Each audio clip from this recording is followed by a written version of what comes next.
Howdy, folks. Happy Monday. Happy post-Super Bowl Monday, which means I woke up this morning feeling like crap because I ate too much pizza and wings. I ate at least 7 to 8 different types of food, and you pay the price. Yeah. I didn't even have beer. Yeah, it's weird because it's like, I only had a couple friends over and we stayed socially distant, away from each other. So, Yeah. But the traditional pizza and wings, and we never usually we don't do like dips and chips and all that. It's just pizza and wings and something and pop to drink. And as you get older, I mean, it takes a little bit of a toll on you because it's like, it's junk food. I had pizza, wings. I had donuts with caramel sauce, cashews. I had like a mix that Munchies mix that you get from Frito-Lay. Sure. Those were the main things that I sampled. And so, yeah, it's, when it all mixes up. Yeah.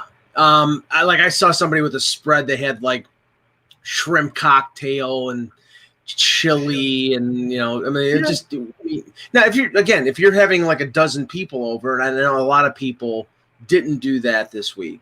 No, we should go somewhere, and we didn't do it. Right. But, all right, let's start with the pre-show. We got plenty to talk about, and we're going to talk a lot about it. And, yes, everybody in the chat is just going crazy because Wayne Simmons got hurt. All the Leaf haters. About it. Don't worry. Yeah. We'll get there. But, yeah, let's talk about the Super Bowl. I had 3 takeaways, honestly. Was it a bad game? Tom Brady really good? Yes. Did the first half bad reffing help shape the poor play of Kansas City? I think so, because, again, we saw them get frustrated, get a verbal penalty. We saw, Brady literally just get 2-3 tries on a drive for penalties that maybe weren't real.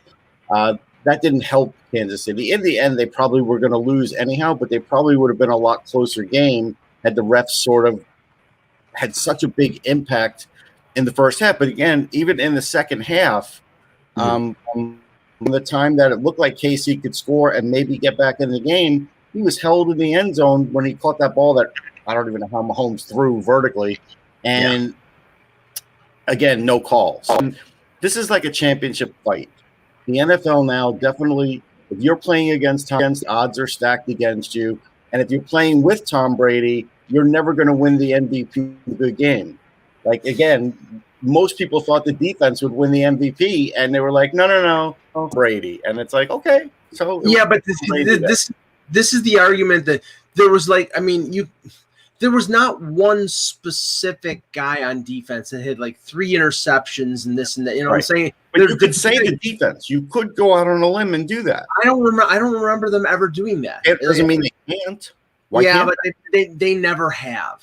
It's like when Larry Brown, the guy for Dallas who had 3 interceptions. That stands out. Like if Devon White had like 3 sacks, White had 13 tackles. I mean, that's pretty good. Right. But I mean, on the first half alone, as soon as they're up 28-9 and Brady is like 16 for 20 for 200 yards in the first half, I'm like, he's got the MVP. If they win this, he's got the MVP. Now the thing is that the second half he really didn't do much, but they were up so much that they just started running the ball. And before the game, like I was listening to Bill Simmons' podcast, and they were like looking at everything, and they're like, well, Tampa's going to run the ball because they have 2 good running backs in Jones and Fournette, and Kansas City was 31st against the run. So they're basically saying, okay, at a certain point, even if the game is close, they're going to try to play keep away from Mahomes. What I think everybody in Western New York was saying yesterday, Russ, was where the was that Chiefs team against the Bills 2 weeks ago? Well, because I'll tell you what helped. The one thing that helped, and then we'll talk about the one other project and then a few commercials. What really helped is the fact that Kansas City, other than Mahomes, ran the ball. Edwards-Helaire, I mean, I just wrote about it, had a 7.1 yards per carry, but they only gave him 9 carries. They only had 12 carries. They carried the ball more against Buffalo because they have a good running game, and they should have done it in this game. But, whatever. Let's talk about the bigger subject, which I saw written in a lot of different places and getting a little bit fine-tuned, but everybody's like, well, Tom Brady is now clearly the greatest athlete ever in team sports. But at least now they're saying modern day. But if we just go with ever in team sports, again, I still go Babe Ruth number one, the way he dominated his sport at two spots. When I was on the Super Bowl call, even Brady acknowledged he's Mahomes. He's going up against the Chiefs defense, right? There is a different – yeah. And I go back, and I'm going to fall back to what Gordie Howe once told me and said, hey, hockey's the hardest sport to play because of the continuous motion. No other sport has that, which is true, because every other sport you could sort of like slough off for a minute. You get a breather or whatever. When you're out on the ice for that 30, 40 seconds, sometimes a minute, you can't, there's nobody resting out there, maybe a goalie, but there's nobody resting. And what was interesting is even on like First Take for ESPN, a producer must have mentioned Gretzky. So they said Wayne Gretzky's name at the beginning, like, hey, you know, when we talk about the argument for team sports, and Gretzky never came up with it. They did come up with Yogi Berra, who I also retweeted ESPN and said, hey, Yogi Berra.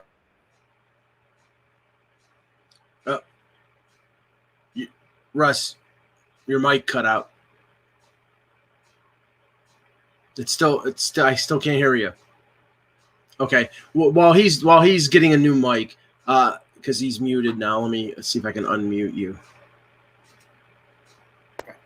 There it goes. The mic. Can you hear me now? Yeah, I can hear you now. It's the greatest, but yeah. They went with Yogi. They mentioned, you know, Jabbar, and they mentioned a bunch of guys. They never actually talked about Wayne Gretzky, which again, for impact on a sport, you have to. Shocking that ESPN wouldn't mention hockey because they don't even consider hockey a friggin' sport. That's, you know, maybe they'll consider it a sport when they have the contract again, but right now it's like see no evil, hear no evil. I know. Yeah, I mentioned in our group chat, you know, Bill Russell had 11 championships with the Celtics. Yeah. So, I mean, you know, him, you know, Berra had 7, you know, Jeter had 5. Berra had 10, like, if you count his coaching, but he had 7 as a player, yeah. Jordan had 6 in a row, and he was 6-0. Yeah. And you know, this is the thing. It's like, okay, and you know, Gretzky, you know, his regular not always the number of rings either, right? I know the Messier argument, and I used to fall on the Messier argument. But if we want to talk about just the greatest who ever dominated a sport, Brady hasn't dominated football like Gretzky dominated hockey. It's just that simple. No, and you know, some people were saying, well, he's a compiler because he's 43. I mean, no, he's not a compiler. Give me a break. He's won 7 Super Bowls. He's not a compiler. He's the best quarterback of all time. You know, not Bart Starr, not Joe Montana, not Terry Bradshaw. No. And this bull crap that Tony Romo was talking about yesterday. Well, if Mahomes had beaten Brady head-to-head, then Mahomes would have had 6, and Brady would have, or Mahomes would have had 2, Brady would have had 6, but Mahomes had beaten Brady head-to-head. Now it's 7-1, and now Mahomes has got to win. Are you friggin' crazy? Mahomes is not going to win 7 Super Bowls. No, I mean, of course not. I mean, that's just – but again, I shouldn't be appalled that ESPN didn't include Gretzky. You would think a producer would at least have the numbers with Gretzky and to show that even Alex Ovechkin, as great as he is, and especially now with some shortened season, he's not going to catch Wayne Gretzky. He's not. Not in goals. Nobody's going to catch him in points. There's so many things that nobody will catch Wayne Gretzky in ever. But here's the other thing. Everybody's sort of, and I get it, they're caught up on the, hey, Brady's 43. But I want to tell you, when Babe Ruth was 37, he hit 342. Right. Babe Ruth at 37 was more like being 57. If he could have played in this era, he would have played until he was 50 years old. That's what kind of athlete he was. I remember Babe Ruth he dropped off the face of the planet. From one year he had that year, then the next year he was basically washed, and then the Yankees let him go, and he went to the Boston Braves, and he could barely move. But even when he hit like 5 homers there or something, not right, even. three in one game. Yeah, that's right. Now let's transition to economic. Get your opinion on this. Yes. First, if you want to have your opinion on the game, or I mean, the one thing about the game that was kind of fun. Okay, so for as a gift for Christmas, a friend of mine gave me a $100 gift like thing for FanDuel. Okay. So I've never really done. I've done a little bit of FanDuel with hockey. Before. Remember I did that. It was fun. I enjoyed it. But I've never done it with football. So we had some people over. So we just had our my close family here, and the one girl that's like a roommate of a friend of ours, and so we were all masked up properly and all that, but watching the game. But I decided what I would do is I would take the $100 I got and I split it like 5 ways, so everybody in the room got $20 to bet on FanDuel, whatever they want to do, and it was fun. So and I won $140, but I could have won $260. And so the funny thing is, one of the most fun thing to do I found was like to gamble on what's going to happen on that drive. Like you can pick touchdown, field goal, punt, or none of the above. Like that's basically what you have. And the odds change as the drive goes, because the closer they get to the touchdown, the more, like, if they're in a situation where they wouldn't kick a field goal goes way up high, that kind of thing. So I just found that at the point when the Buccaneers were the goal line stance that they that they didn't score. Remember there was like a yeah. So I bet when they first and goal at the 10, I'm like, I bet nothing's going to happen. Like there's not going to be which is just the odds were like crazy. I'm like, yeah, what the heck? I'll just do that. So that was $130 for them not scoring on that. And then the next time around, I bet it again, and they threw that. He threw that interception that was called back because of a penalty. Yeah, because of a holding penalty. Yeah. Or else I would have won $280 like that. So I was like, that holding penalty was like $150 holding penalty for me. Now, apparently, either on FanDuel or DraftKings, the pass to the offensive lineman, the odds were like 14-1. Yeah. Oh yeah, they called it back. Oh no, he dropped it. No, he caught it, and the guy knocked it out of his hands. Knocked it out of his hands because he was an offensive lineman with, I think, tape on his hands or whatever. Yeah. So still, imagine 14-1. If he had $100 on that, that's $1,400 that the guy got swatted out of his hands. It was fun. I mean, I understand why people like to do that. It was entertaining. Everybody here would do like different things. So we kind of had everybody involved. Well, somebody we know, and I'm not going to mention who because I don't want to. But it sucks that you're in these Super Bowl squares. And the person that we all know had 1 and 6, meaning he needed Kansas City to score the by the way touchdown, which they had 2 opportunities to do, and one they lost on downs, and the second one. Pringle was held in the end zone though. He was. Right. He should have been on the one with the first down. Yeah. But that's why, like, okay, I'm just enjoying the game for rooting purposes. Same with game. I don't like playoff hockey. I get in no pool for that. Other than that, football, fantasy football. Yeah, I didn't do any of it. I just partook in good food. Ek, do we want to do commercials today, or do you want to wait till tomorrow? Yeah, no, let's do it today. Let's do it today. Please. Okay. All right. Okay. The only thing I'll say is I'll go with. I don't really think I had a favorite commercial. The thing that really threw me was when I saw this article from Bloomberg and they said, well, there's going to be a certain tone this year and companies are backing out. I figured, okay, it's not going to be like the ridiculousness of commercials in the past, but it was to the point where somebody's arm got shot by a golfer in the Paramount commercial and off into and I was thinking, well, that's great. Now this even this comic book character is now an amputee. I didn't understand that one. I did laugh at the Edward Scissorhands because it was ridiculous. It was so ridiculous that I laughed at it. So maybe that was my favorite because of that. And I hated the Springsteen commercial. Oh my God. We can talk about that. Oh my God. Well, first of all, let me give the positives. I loved the Drake from State Farm. I thought that was good. No, you're right. That was good. The one that was the quirkiest and the weirdest was the Dr. Sasquatch soap. I mean, I know that apparently Anheuser-Busch and Coke backed out of a bunch of slots, so they were they must have been scrambling at the end of it. But I mean, Dr. Sasquatch soap. Well, the biggest question out there is, who uses bar soap anymore? I do. Really, you're a bar soap guy? I do not believe in this body wash crap. No, I don't. You don't believe in it? I have firm problems with it. I do, which is a fight that we've had in our family. It still has glycerin. What is your problem? No, I don't think that body wash gets one clean. I think that you need to rub soap against your body. I'm a firm believer in that. You could use a loofah. I have used a loofah, and I think that's even more ridiculous because you're just diluting the soap into and making it all you're getting the it distributes it. No, it doesn't distribute it. No, if you want to get clean, Irish Spring soap bar, that's what you do. Oh my God. Irish Spring is like pouring acid on your skin. No, but a loofah exfoliates your skin. It cleans it. Yeah.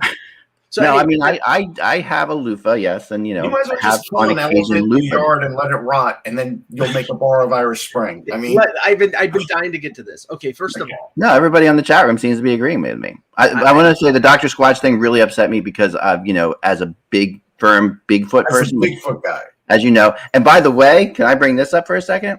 I'm watching the Puppy Bowl, okay, which was amazing. Puppy Bowl. It was pretty good. I watched one of my favorite things of all year. Like my kids, like we get down, we watch the Puppy Bowl together. That's a good. I've interviewed Shatner a few times. Shatner, he's we had him on the show. Remember, we had him on this thing. Yeah, we had him on. That's right.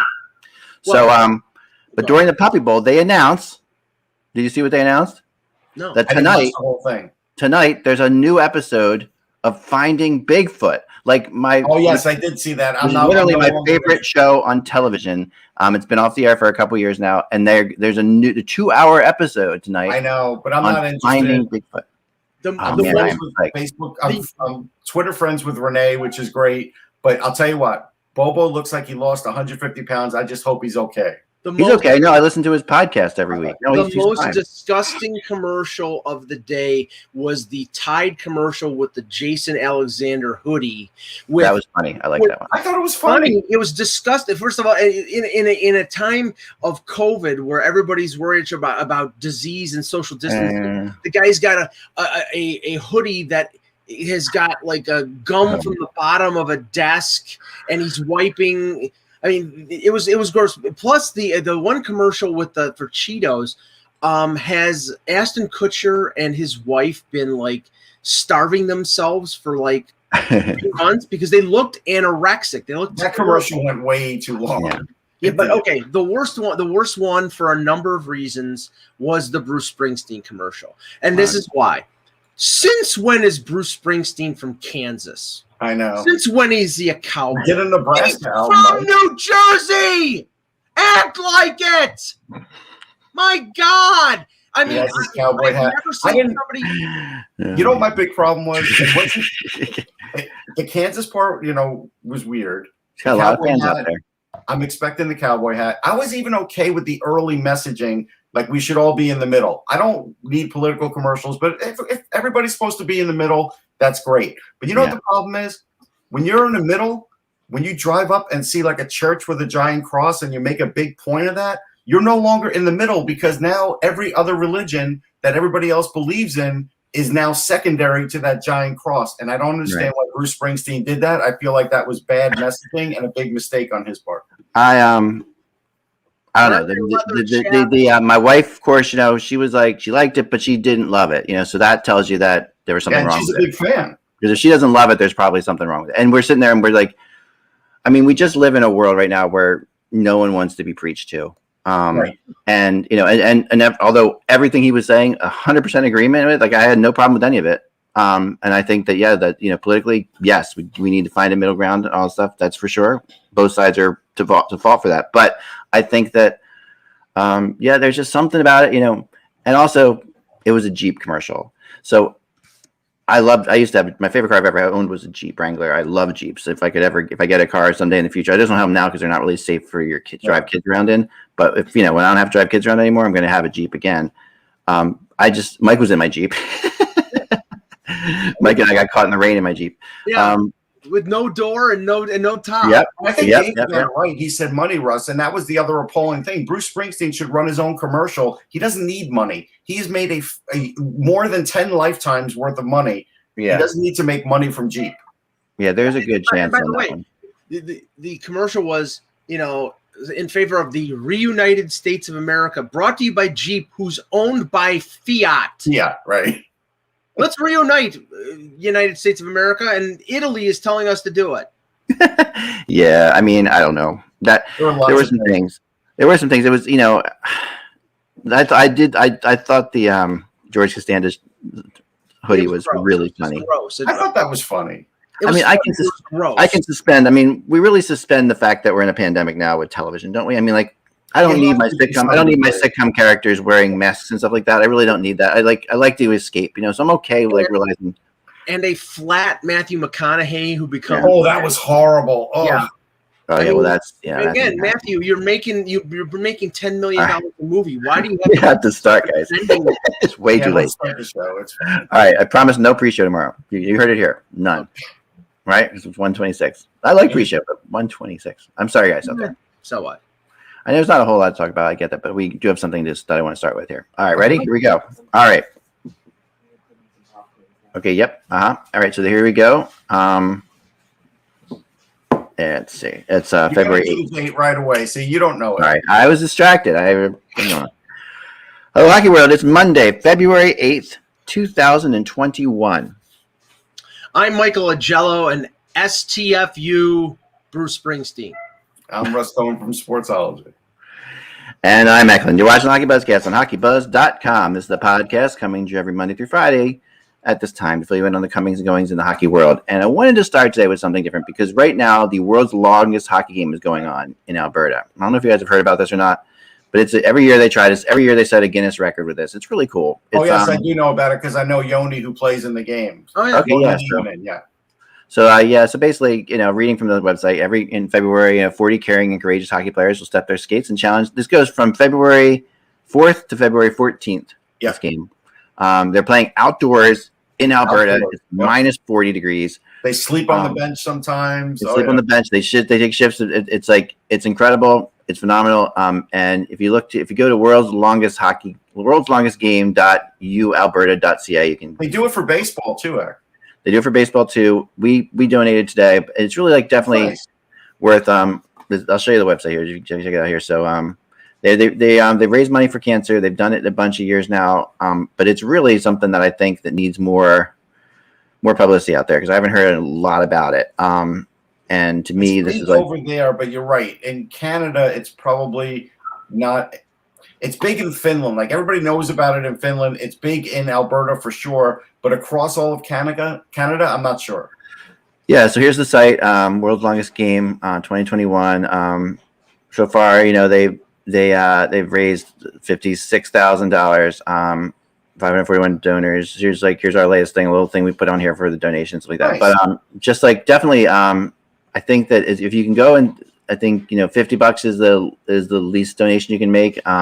Really worth it. Just these guys are playing. Can you imagine playing hockey in minus 40 degree weather outside? About it, and it is taxing. He is a mucker and grinder at this point. He's probably about 50 years old, and he is out there and he is skating. Nice. And his family's bringing him food. How do you know him? Yoni, I just know him from NHL events. And so the last time we were in Vancouver, he was driving us around and I lost some sort of bet. So I had to wear his cowboy hat. And so that was kind of funny. So I have a picture of me with the cowboy hat, but he did talk about that game and how everybody is so on board in that town. Getting it going, it costs money because you got to keep the lights on, you got to keep the rink going. It's a big effort.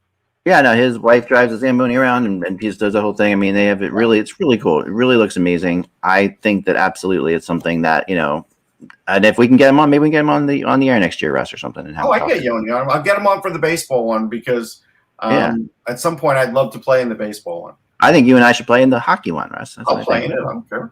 Next year, you and I, everything's done. We go up there and we play. I'd still rather play in the baseball. It's warmer, but anyhow, it would be nicer for sure. But that's not what it's about.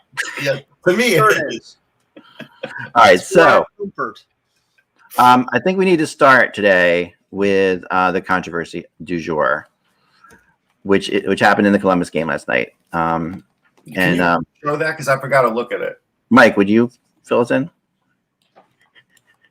Oh, I honestly didn't know about it until about 5 minutes ago. So you're probably better the video. That would be good. All right, I'm gonna try to get the video together. You guys start with something else first, and then we'll come up back. We can talk about the Flyers game real quick. Talk about the Flyers game first while I get the video together because you really have to see it.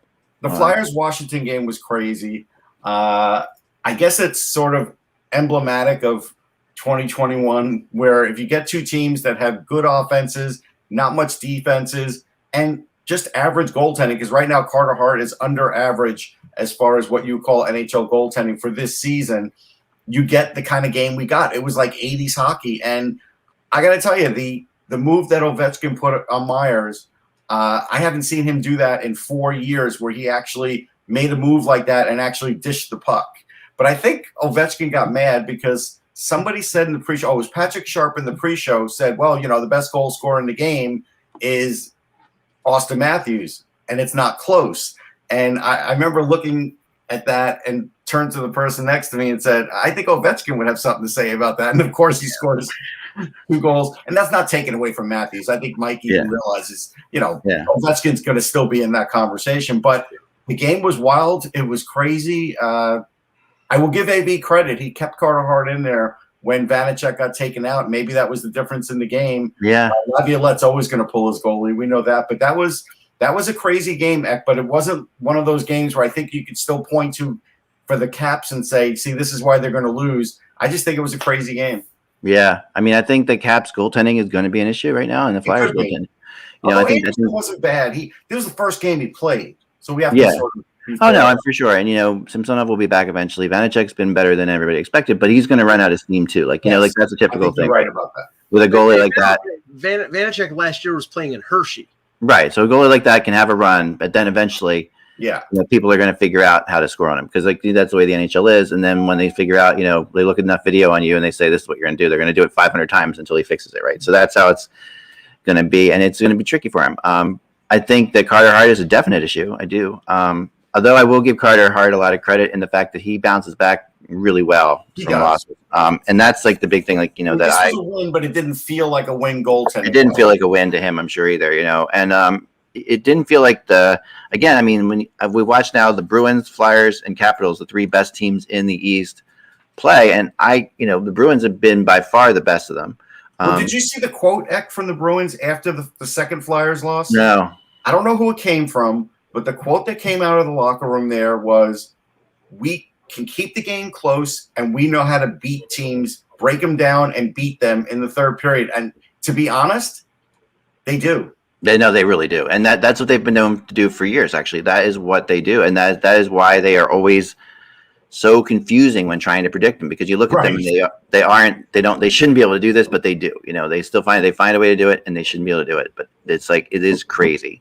So I'll get into this. Okay, so this is what happened. I'm going to use Kevin Allen's description of it because I think it was really good. Mm-hmm. And this way, because I'm trying to find it on videos a little bit, it doesn't really help as much as this.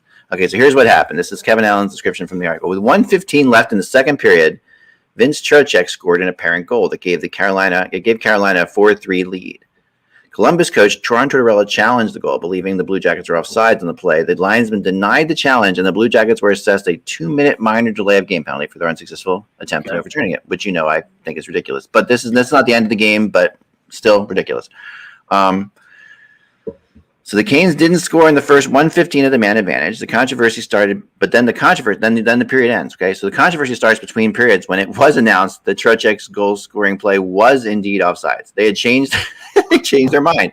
All right, it wasn't indeed offsides. It was Trocheck who was offsides before the puck entered the zone. The two teams were informed that the final 45 seconds of the power play would be rescinded, but inexplicably, the goal still was allowed to stand.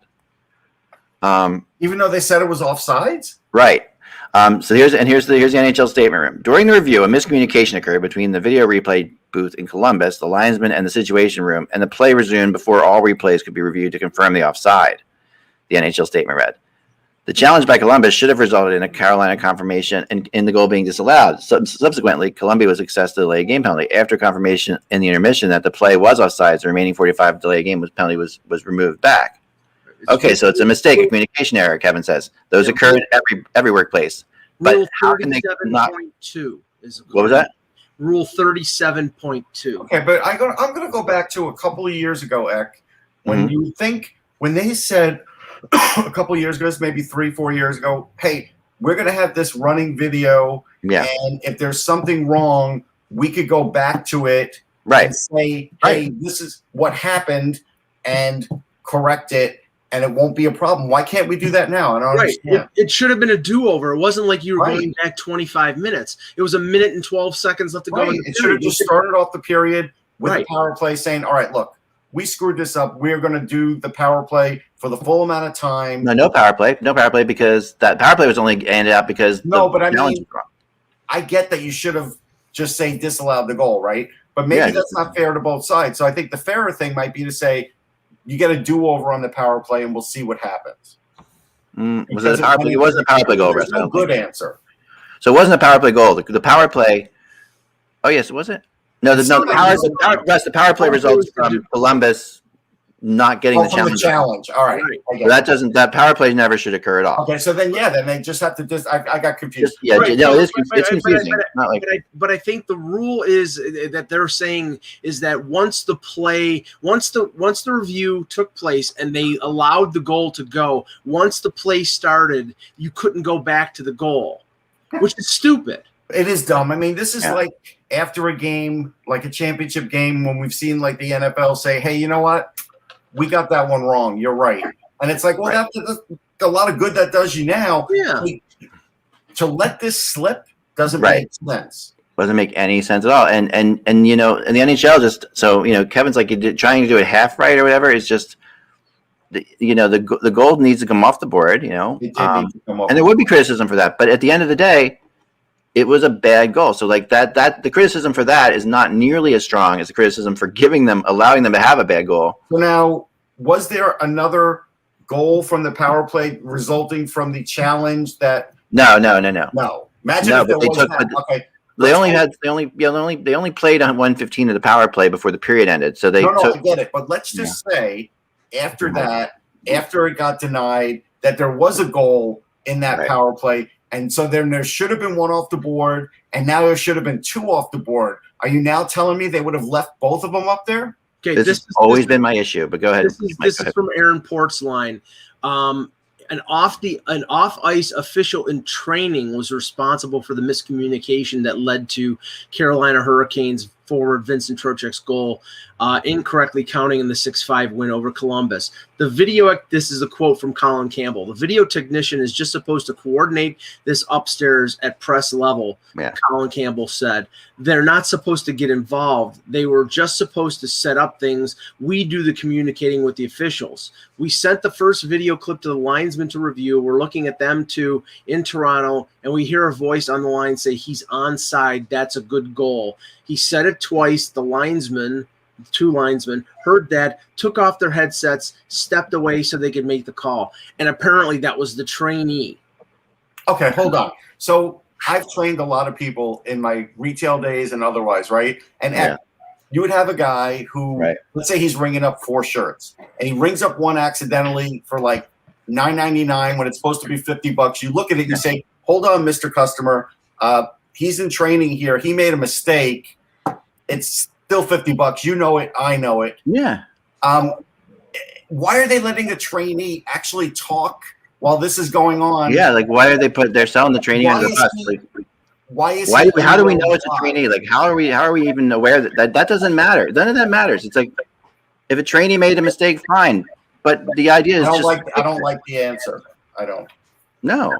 I mean, what that's doing is that's scapegoating the trainee and passing off the responsibility to him rather than to the system, which should not have any flaws. This is, what this smacks of?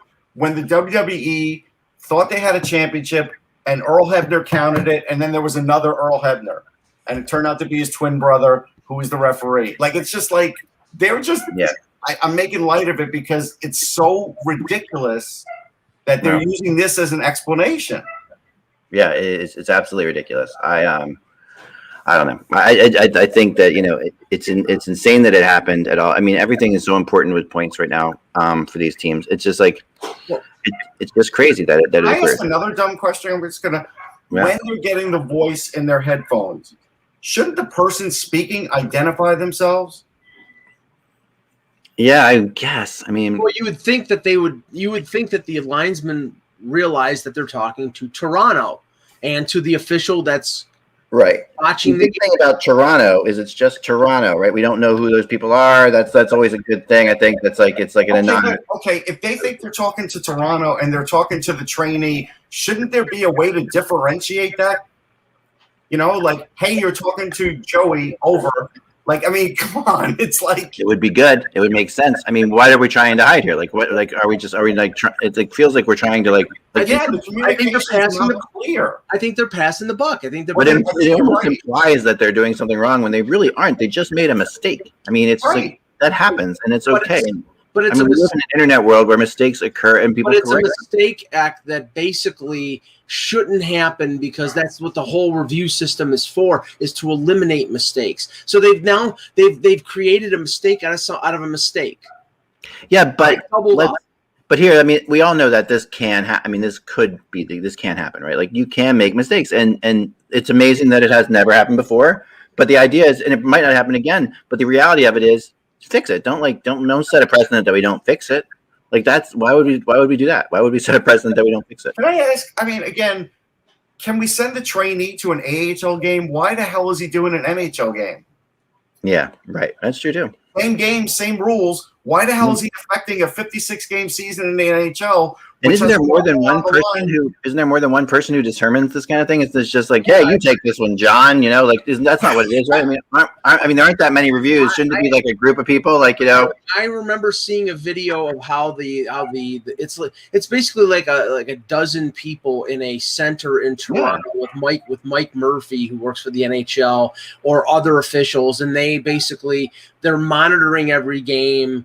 I'm assuming they have at least one person monitoring a particular game, and that's the person who is like in a call center. That's the person that gets the call. I don't get the impression that like when there's games like 12 games in a night, they have like 12 guys in there. I think what it is it's like they have like they just all sort of monitoring the games and they're waiting for the calls, and then they get that thing together. I mean that's simple enough. I mean it really is. It's not and it is supposed to be anonymous. It's like I feel bad for the trainee now because it really isn't his fault.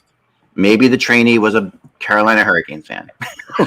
let's make it deeper. Let's take it deeper than it should be. No, I know we're gonna move on, but I want to go to one thing real quick, Mike, before, and that is Karen Haynes, who writes for us. She does a great job. Her blog recently, about Cole Caulfield, who is absolutely insanely on fire right now in college hockey. Like.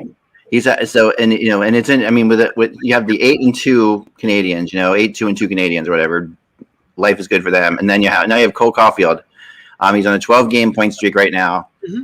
In 20 games played in the NHL this year, he's got 33 points. So he's got 17 goals and 16 assists in 20 games. Almost a goal and assist per game, right?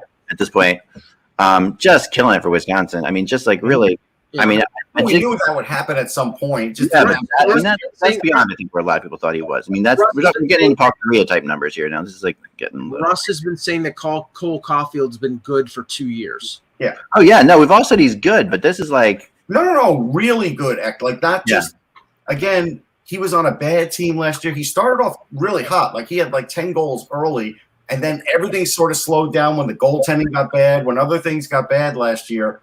This does not surprise me. He is a high trigger guy. You saw that he's stronger. Now that he's got the physical strength and he will get stronger over this summer too, he's going to play for the Canadians next year. He might play for the Canadians at the end of this year, Russ. It's possible. Yeah. It's possible. The way Mark Bergevin said himself earlier in a Q&A session with season ticket holders that basically he's going to be a Hab this year. Yeah. I stopped short of saying that, but he said where Caulfield would land, either in Laval or in the taxi squad, or straight into the Canadians lineup, but he's going to be on the Montreal Canadiens soon. So is he ready for the NHL right now? Well, his shot is. He's an elite talent. So what I would do is I would put him on the third line and top power play. And you could ease him in that way. If he's playing with someone like Dano or someone like that, that's a perfect guy to bring him along because the one thing Caulfield's still not great at doing is playing defense. And he does leave the puck out there hanging sometimes. But his passing is a lot better than people even realize because he's got such a great shot. You forget how good of a passer, and his skating is unbelievable. So he just has to get the defensive part of his game down. Or put him on a line with Josh Anderson, just so Josh Anderson can protect him, because he's going smaller player. He's going. There will be players who will try to take advantage of that and rough him up a bit. This isn't again. This will go back to the Flyers could have had him. Yeah, that still makes me angry. I know people listen. This is going to be a thing for a very long time now. The Flyers have really good players. They do. I mean, Cam York is a heck of a player, and Bobby Brink is a good player. My only problem is I want the one potential superstar instead of the two who are going to be really good NHLers. Maybe even one of them's, an all-star, but I still will take the potential superstar over the two players. And that's where I think, because again, in the end, the Flyers sort of needed a sniper. Mm-hmm. And if you're going to just say, hey, Brink is going to sort of be that, he'd be a sniper, but not on – he would be like a light kind of sniper, not the kind that Cole Caulfield could be. That's the best way I could say it. So, okay, Mike Russo tweeted out about an hour ago that the Wild are going to have a conference call with the NHL at 4:30 this afternoon to discuss their immediate future, because they've been shut down for over a week because of COVID. Right. And he says Guerin has made it clear that he thinks the team needs more time off and to postpone more games. They have 9 players and 1 staff member who have tested positive. Now, the Sabres, it's funny, the Sabres had no positives before the game against New Jersey. They're up to, I think, 8 or 9. I think it's 8. Plus Ralph Kruger, and they're scheduled to be coming back tomorrow. So, I mean, this is the thing with this whole situation. A week is not enough for these players to recover. These teams, if they come back, they're going to be playing severely shorthanded. They're going to be under the gun, and these players are going to, they're probably not going to come back till they're 100% healthy. And who knows when they're 100% healthy? So this is a situation that on February 6th, the NHL announced a whole slew of changes to the schedule. You saw all that, right? And yes, all the things that fit in there. And there's going to be more. Yeah, there's going to be way more. I just think that I honestly think that it's going to just be trying to play 56 games is just ridiculous. I just think that is. They're going to try. They're going to try, but I think they should accept 48. Honestly, I do. Well, they're not. They're not going to do that. They're not going to accept less. What they are going to do is, if these games are meaningless in April, they won't let them go. Right, but they eventually might accept less. They want everybody to play the same amount of games. I've talked to people about this, and we talked about this last week. But I've talked to people about this. They really don't want the winning. They really don't want the winning percentage to be the thing. I know, but they may have to give up on it. They may have to. No, I get it, and I'm sure they. I mean, everything's on the table, as they've said. Yeah. But I think that it's really Now, just because they're talking about it in the chat, we'll just get it out of the way. Wayne Simmons scored 2 goals on Saturday. He's up to 5. Unfortunately, in the third period, he took a pass or a shot off of his wrist. Yeah. His wrist is broken. He's out 6 weeks, which, of course, the Leafs are right now 9-2-1, best record in the NHL. So, of course, the hockey gods have to give them. Yes, that's what it is. Yeah, a dose of crap. Wayne Simmons is out 6 weeks. It's Wayne Simmons. I mean, come on. Like, I'm not. He's been a big factor, but it's Wayne Simmons. Playing good. He's playing. I know he is, but come on. If you're gonna tell me that the Leafs change face going to change because of his injury, that's insane. You need players other than Matthews and Marner and Nylander and Tavares to score. You need Jason Spezza to score a hat trick every once in a while. For sure. Wayne Simmons has been on their number 1 power play and has been on their third line and has been scoring, and they need secondary scoring. So now a guy who was turning it around and looked like he was playing pretty well is out until probably, April? Yeah, I mean, no question. I mean, obviously you want him in your lineup, but I'm just saying that, you have other guys that need to pick it up secondary scoring-wise before we – that's true. The only take I have on this, Ek, is – when you pick up and invest in older players, this is the risk that you get. Right now, the two of them, Thornton and Simmons, have only played in 10 games. Come on. No, Simmons played all 12. Did he play all 12? Yeah. I just looked at a bad number then. Okay. So they played in 17 combined out of 24. Right. It can be worse than that by the end of the season. And so, of course. Again, it's one of those things where you're hoping they're healthy when the playoffs come around. Now, the I mean, everybody said, "Oh, they signed Scott Sabern to replace Wayne Simmons." No, they signed Scott Sabern to put on the taxi squad. So Right. if they face a team like Montreal who puts a goon in the lineup, then the Leafs have a goon to counter him. So that's the reason why Thornton will probably be back next week. They say, but I think that this, and sort of Ellie Friedman and Chris Johnson had both intimated this. Dubas has been looking to add it forward since probably late last month. I don't know whether this is going to, facilitate them moving forward and doing that right away. They have a lot of depth at forward, but the name Sam Bennett keeps coming up, and I know that you heard about it, Ak. The thing is that Friedman said that he doesn't think the Leafs have what Calgary is looking for in a deal that would make it happen. And I don't know what Treliving is looking for. Well, what I can say, I mean, because I know some things about this, but what I can actually say is I think they do.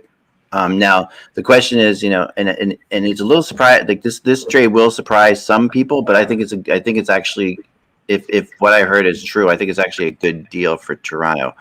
Not everybody will be happy about it. But I think that they are, as I was told, like they're further along than anybody else as far as Sam Bennett goes. Not to say they're going to get the trade done, but another team basically talked and said they wanted to talk about Sam Bennett, and essentially the response was back from Calgary. It's like, we're going to talk to you, but we're pretty far along with Toronto. Let's see where that goes, kind of thing. And the deal that would make the most sense from a Toronto perspective would be an Alex Kerfoot, because Kerfoot makes a little more than Bennett. He's got another 2 years on the contract.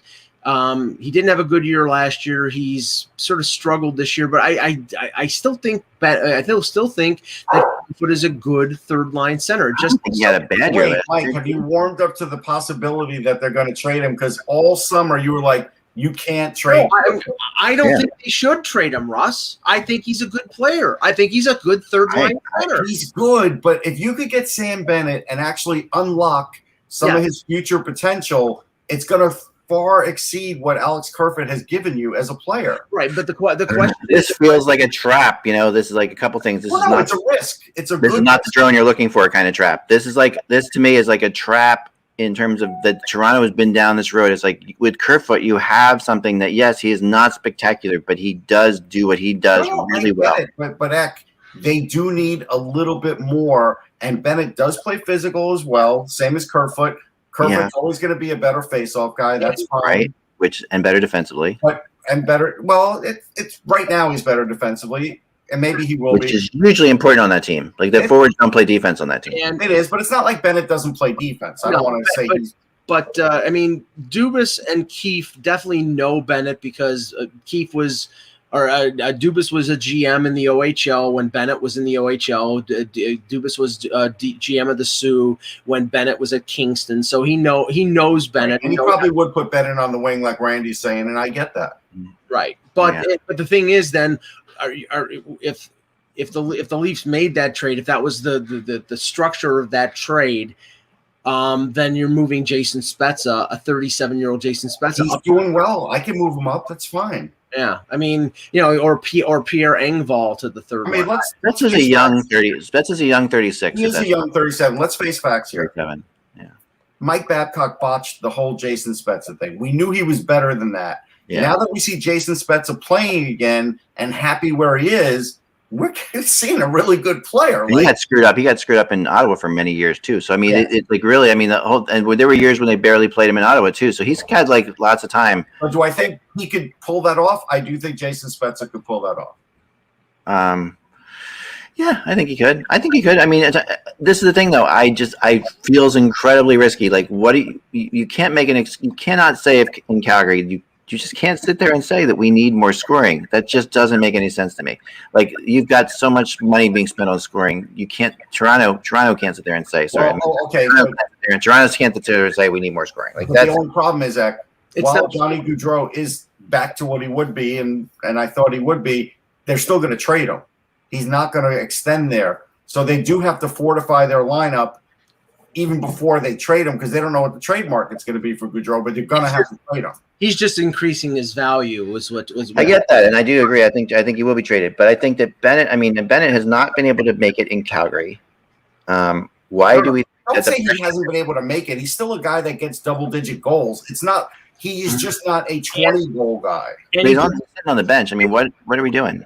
And he played fantastic in the playoffs. He's been a playoff performer for them, I think, for two seasons. No, the Leafs would not be making a deal to acquire more scoring. We know what Bennett is feisty. Bennett is physical. Right, I get that.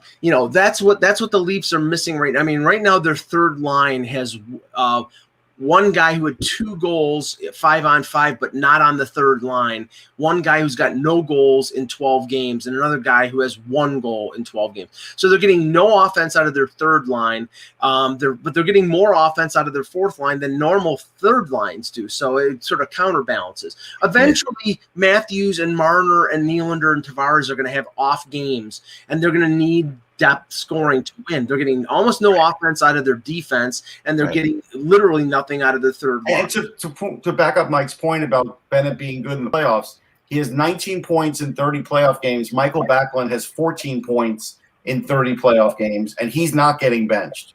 And so really, they just, at this point, they're only divesting of Bennett because they don't think he's living up to their expectations, but it still doesn't mean he won't as a player.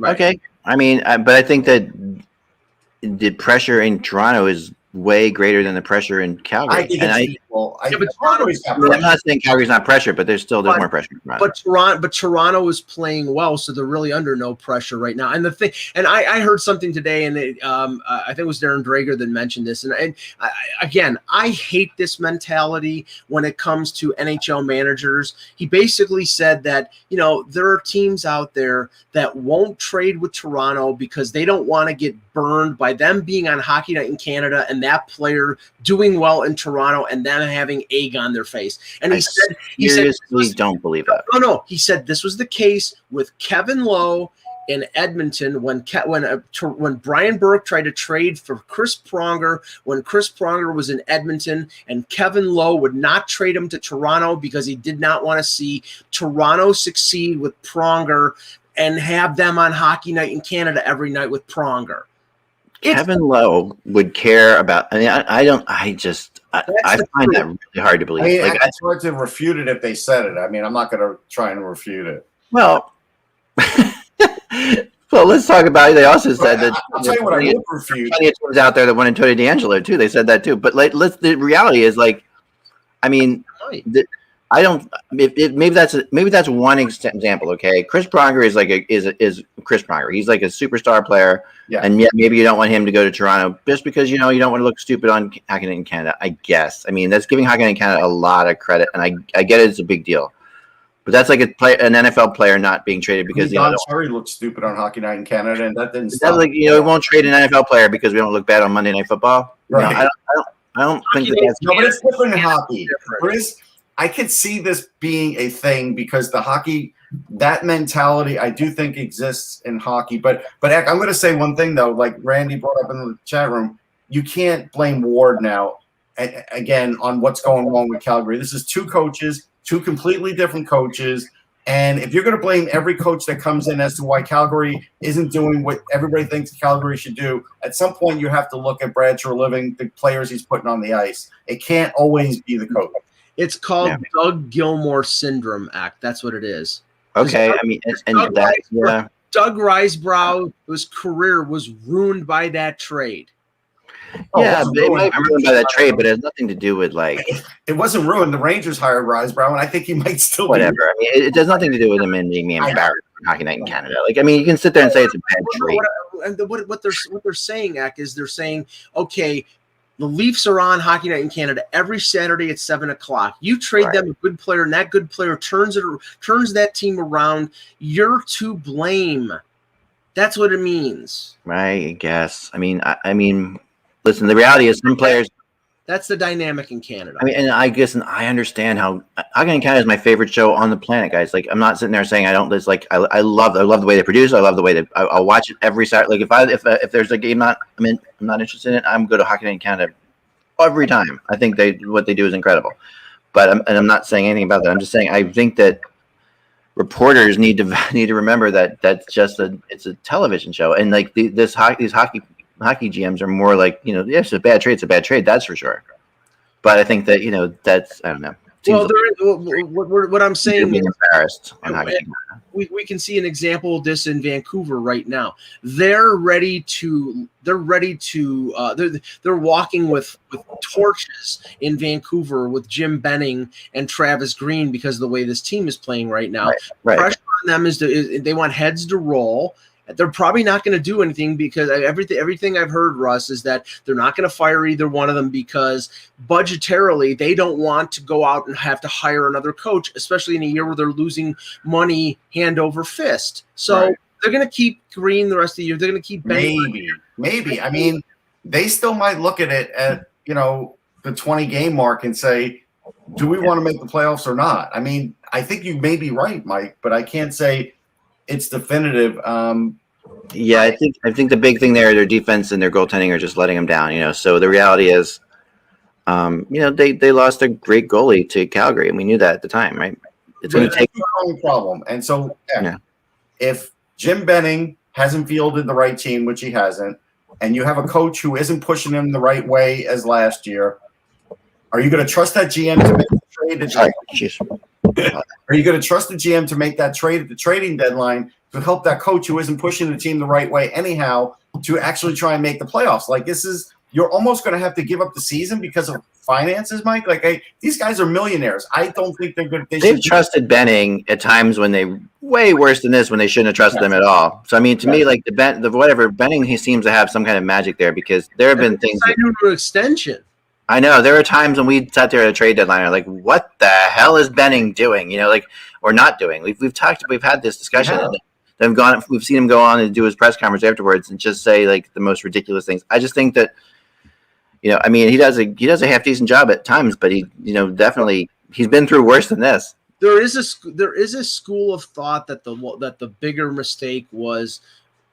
Okay, first, the mistakes that were made 2 or 3 years ago by signing Roussel and signing Jay Beagle, which I excoriated them on because that was the fault of the ownership wanting to make them consequential when they should have been tanking. They wasted $9 million on those two guys and Sven Barchi, and they really haven't done anything for that. And then the fact that they've screwed up this Louis Eriksson thing so badly, like it's gone on and on and on and on and on, and it's just like it continues to hang over their locker room. It's just like that's something that is a problem. That's a real issue that should have been addressed. But there are some people who believe that the bigger omission was not re-signing Markstrom, but was not re-signing Tanev, because Tanev was partnered with Quinn Hughes all last year and allowed Quinn Hughes to go into offensive forward. And Tanev was always back there as the defensive, and they have nobody. Hamonick's hurt. They have nobody to pair with Hughes. Hughes has been exposed in the 2 games against Toronto. Every time he has gone in and tried something, there's a 2-on-1 going the other way because the guy, you know, they're not covering for him. And I feel sorry for the Canucks because I love their talent. They're just not playing well right now. Yeah, we do have an update on D'Angelo. Okay, go ahead. So Larry Brooks wrote about this, and it's an interesting conversation, but his thing was there is no movement at all in the Blue Shirts' effort to move D'Angelo. So just think about the way he wrote that. And he put in like more than Larry. So that means either the offers are bad or the Rangers just want him to sit out and they don't really care what they get for D'Angelo because they don't even want to deal with anything anymore. Maybe the offers were so bad that they're just going to sit it out. But the other thing that I think Larry has wrong is he wants to see Libor Hayek in the lineup and get that playing time with D'Angelo out. Now, look, the guy that they have, Anthony DeBetto, he's a Long Island kid. He scored his first goal. Great. That's going to wear off quick. I watched that all through the 2000s when I covered the Rangers and brought guys up like that. Yeah. But I don't think Hayek's the answer either. I told you I thought Yzerman stole that trade from McDonough years ago, and when he was with Tampa, and I'm not moving off of that. Well, I'll give you a scenario here because everybody's saying that basically, you know, if they don't get an offer that they like, that they're just going to basically buy him out at the 1/3. Right.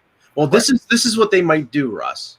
They may hold on to him through the expansion draft, have him be the one defenseman who qualifies because of the number of games. Mhm. He qualifies. So they expose him to Seattle. Seattle obviously probably will not take him. They're not taking him. And then use the second buyout window, which is for arbitration, and then buy him out at the 1/3. So they'll use him as a piece in that respect instead of just, okay. I mean, they might do that. But I think we could throw cold water on the fact that we kept hearing reports from Darren Dreger and others that, there's so much interest in him, and then we figured out what the interest really was. It was unbelievably insulting, that stuff that came out. If I just don't like that, I would have gotten destroyed. Like if I had put that out there, and I would have gotten absolutely killed. Of course you would have. They kick the tires. That's all these GMs. Yeah, do. I mean, it was so obviously an attempt to of an agent to try to go through the press market, it was just. I mean, listen, I mean, I don't know. There's not interest in him right now. That's all I know. There may have been interest in him at one point a couple of years ago for sure, but there's not interest in him right now. Oh, I think there was interest in him over the summer after the year he had. Yeah, maybe even then. I agree. Even then, but now he's toxic. Right. So Ryan Johansson is going to miss a few weeks here with the Predators. They're going to miss his scoring. He's got 4 assists in 10 games this year. I know. I was going to say, are they really missing anything? He's going to miss a bunch of games there, though. He's out week to week with an upper body injury, which probably implies something wrong with his brain. I'm just kidding. Be nice. That's a little no, but just he forgot that he's a scorer. Wait a second. Is Mike Agello in the top right-hand corner? Or, usually that's something I say. No, Mike Agello was a washed-up goalie. That's different. Yeah, that's true. No, but it's just really it's unbelievable. I think this is the best thing that could happen to him and the Preds, to be honest. To have him out for a bit, they should have had him out. It would be better if it was a coach's decision for sure, but we'll take this one. Here's an interesting coach's decision. So Eli Tovanen has played in 3 games this year, and he has a goal. Yeah, but they keep pushing him back and forth with the taxi squad to save on whatever. How about you leave him there? I don't care about the maneuvers, Mike. I know you're going to say something about the maneuvers for the cap. He needs to actually play games and take shots on goal to actually score goals for a team that needs goals. Yeah, right. But he very well may play the next game. It's like that's all they're doing, and all these teams are doing is for example, okay, the Leafs are playing Rasmus Sandin their first game tonight, so they move Sabourin to the taxi squad to create the space, and then they put Sandin under the roster. They're just manipulating things around for cap management's sake. That's okay. all. I'm going to say it like this then. He should have played in more than 3 games by now. I agree. The scoring's been bad for a while. Even Jared Tenorti has played in 3 games. And in the games he's played, his minutes have been atrocious too. And that's the other crazy thing. I mean, he scored in the first game he played, which Johansson hasn't scored a goal this year. So right. to me, and he's played 10 games. I just think that there's no question. I mean, it's time to go to him. I'm really becoming less and less of a fan of Hines all the time. The way he handles this. How many goals does the second leading goal scorer have on the Predators? Yeah, I don't know. 3. 3. Okay, there you go. It's a game come down to Philip Forsberg and occasional goals by the rest of the team. Yeah, and then if you're doing that, you got to count on your defense and goaltending, and your goaltending is not there. Your defense is still very good, of course, but your goaltending is not there. So, and this team is not built. That's the other problem with this team right now is also the fact that Hines has a certain style he likes to coach, but this team is a team put together to play for Peter Laviolette. It really is. I mean, when you look at it, it's got those kind of players on it. But here's the other thing. So, you have Yossi with 6 points, and you have Ellis with 5. Yeah. And then, Ekholm's got 3. It falls off. They used to get more points from their other defensemen, not just their top pairing. Yeah. Oh, yeah. No, and they're still, like we talked about, they're still hanging in there. I know. Crazy. I mean, they've only led for less than 5% of the time in their games. Like we talked about that one. That's a nut statistic. So, yeah, I mean, if they can get it together, but I think that I think Hines is really lucky right now to have a job, to be honest, because I think that this goes along. If they keep playing like this and never leading, when you play a Hines type system, you can only play that when you're at your best when you're ahead. It's a system to play from the front with. It's not a system to play from behind with. I'm going to give you an example. Here's one where I think the guy's a great guy and he skates great, but I really would not give him the kind of ice time they're giving him is Nick Cousins. He's got 5 points in 11 games, but he's got 12 PIMs. So even though he's got some points, he's killing you with bad penalties. And so in the end, is it really worth it? Right. I agree with that. Well, I think Nick Cousins is playing in a role that Nick Cousins is not accustomed to or should even be playing. And yeah, I mean, I think he's a good third line, fourth line guy. Right. And 10 minutes a game, 11 minutes a game. Probably that's definitely where he's at. And he can step up once in a while, and he's got some skill for sure. But and he's fast. I get it. Yeah, and he's got a little bit of a finishing touch too. But I don't know that's a little bit crazy. So tonight, we have the Islanders. Tonight Islanders Rangers, right? We renew that. That'll be fun. Vancouver, Toronto. And the third Vancouver-Toronto game in 5 days, which right. I'm sure Vancouver's psyched about that. I mean, those first 2 games have been an absolute disaster for them. I'm sure Ottawa's excited to play Edmonton again. Edmonton scored padded. Yeah, can we talk about the fact that in Edmonton's last game, apparently Draisaitl and McDavid played what was it, the last 5 minutes of regulation? Well, just Draisaitl. He played like the last 7, I think. I mean, he was out there for like 6 or 7 minutes. They played. I know they did. On abuse. It really does.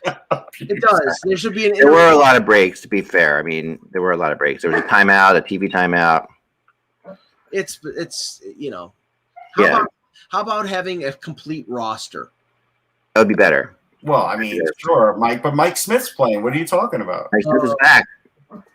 Now, New Jersey is New Jersey off the COVID thing yet? Yes. They will be when they play the Flyers, I hear. Because I wasn't sure if I should be planning on going to a hockey game Thursday night or not. I was trying to figure that out. No, plan on it. Because as of now, they're going to come up before that. I don't know before, but they're supposed to come off by that.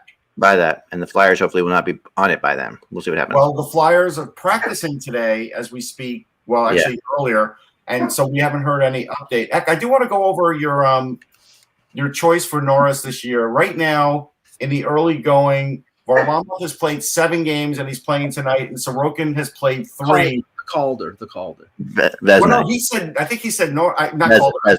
Vezina. I think he said Vezina. I did. I absolutely did. He said Vezina, Mike. That's what I meant to say. But he did say Calder for him, right? Yeah, Calder's obvious if he's winning the Vezina, right? Yeah. But I just wonder, when is he going to steal the job? When is Sorokin going to get the job? It's 11. We're going to be 11 games in, and it's clear what the distribution is right now. Right now, it's clear, and yes, I agree, because Varlamov had a hell of a start. Let's not forget that he came off with he wasn't scored on in his first 4 games or something like that, right? Something crazy like that. So, but Varlamov has definitely fallen back to earth lately. He's given up a lot of goals and a lot of bad goals. What do you think Sorokin's save percentage is? I don't know. I haven't checked. It's an 871. Okay, there you go. So, I mean, it is going to be tough to tell, but I think we'll see it soon. I think we'll see that shift soon. We'll have to, if I'm going to be right. I don't know. You had an opportunity. I just want to point out to the audience, I gave you an opportunity, and you skated right past. I'm not. Yeah, I skated past the net. I did. I'm not going to take that bait. No, I'm sticking with it. We're early. It's still early in the season. It's early. I think you go crazy for the last half of the season and just go nuts. We're 1/5 through the season, and a 2.5 to 1 ratio, maybe 2.75 to 1. How the goalies are being distributed. Yeah, I know. We'll see. My dog has lots of opinions on this. She just sits there and barks and growls at me. All right. What happened to the bone? What happened to the Remember, folks, without the buzz, it is just hockey. Lots of games tonight. We will talk to you tomorrow.